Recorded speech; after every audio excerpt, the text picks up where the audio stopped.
Please come closer, more closer, honey. I can't wait anymore. Welcome to our channel. Subscribe and like the video before you listen to the full story. Hey there, sexy people. Deadpool here, ready to spill some seriously hilarious and hopefully helpful advice on how to rock a woman's world in the bedroom. Now, I'm no Casanova, more like a Casano. Yeah, maybe? But I've learned a thing or two about pleasing the ladies. And by ladies, I mean my amazing wife, Blake. So buckle up, Buttercup, because we're about to embark on a journey to Pleasure Town. This ain't your grandma's guide to lovemaking, unless your grandma was one kinky granny.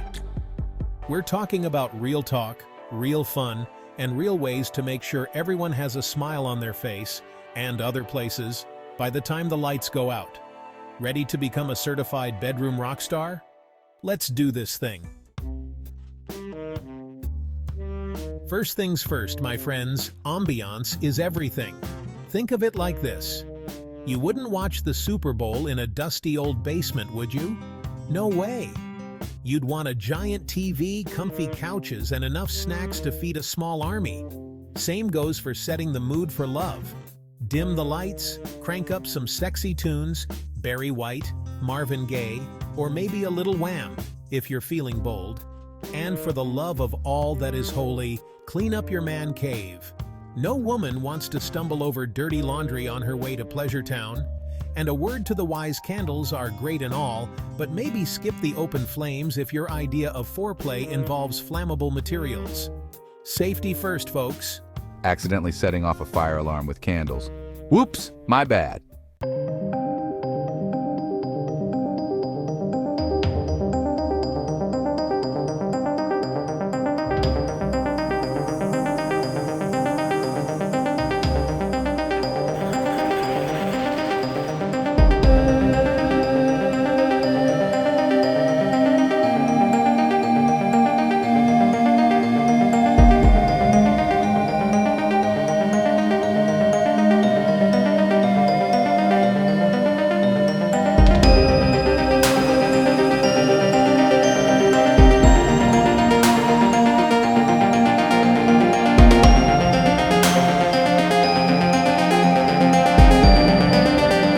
Over and out. Okay, here's where the fun really begins. Foreplay is like the appetizer to the main course. It gets your taste buds tingling and your stomach rumbling for more. But unlike that sad bowl of chips and salsa you call an appetizer, foreplay is all about exploration, excitement, and maybe a little bit of laughter along the way. Think outside the box. And by box, I mean the bedroom. Massage, kisses, whispers, tickles. The possibilities are endless. Get creative, try new things, and don't be afraid to get a little silly. Remember, it's all about having fun and building anticipation for the main event. Getting tickled with a feather and laughing. Ha ha ha ha, stop, that tickles. Section 5. Attentiveness. Are we tangoing or cha-ching here? Now, let's talk about being in tune with your partner. It's like dancing, right? You've got to pay attention to the rhythm, the steps, and those subtle cues that tell you what kind of move to bust out next. Except instead of a dance floor, you're working with well, you get the picture. The point is, pay attention to your partner's responses. Are they arching their back, breathing heavier, or maybe whispering sweet nothings, or maybe not so sweet nothings, in your ear? These are all signs that you're doing something right. On the other hand, if they resemble a deer in headlights, it might be time to switch things up. Remember, lovemaking is a two-way street. Or maybe a two-person dance floor? You get the idea. Section 6. The grand finale. Or is it? The Aftercare Chronicles. So, you've crossed the finish line, fireworks have exploded, and you're feeling like a champion. But hold your horses, buckaroo, because the show ain't over yet. Aftercare is just as important as everything that comes before it, if not more so. Think of it like this. You wouldn't run a marathon and then just collapse on the pavement, would you? Well, maybe some people would, but you get the idea. You'd want to stretch, refuel, and maybe bask in the glory of your accomplishment. The same goes for the bedroom. Cuddle, chat, and maybe grab a post-coitus snack.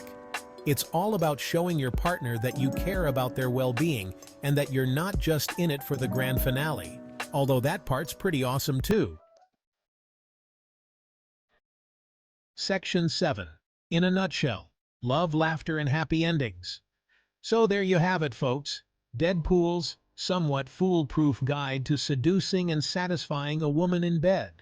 Remember, it's all about creating a fun, comfortable, and communicative atmosphere where everyone feels safe, respected, and ready for a good time. Don't be afraid to experiment. Don't be afraid to laugh at yourself and each other. And most importantly, don't be afraid to be yourself. Because at the end of the day, that's what's truly sexy. Now go forth and spread the love and the laughter. Section 8. Disclaimer: your mileage may vary, but hopefully not by much. Just a heads up, my love gurus, these tips are based on my own personal and slightly warped experiences. Every relationship is different, and what works for one couple might not work for another. The key is to find what works for you and your partner, and to always prioritize communication, respect, and consent above all else. And if all else fails, there's always pizza and Netflix.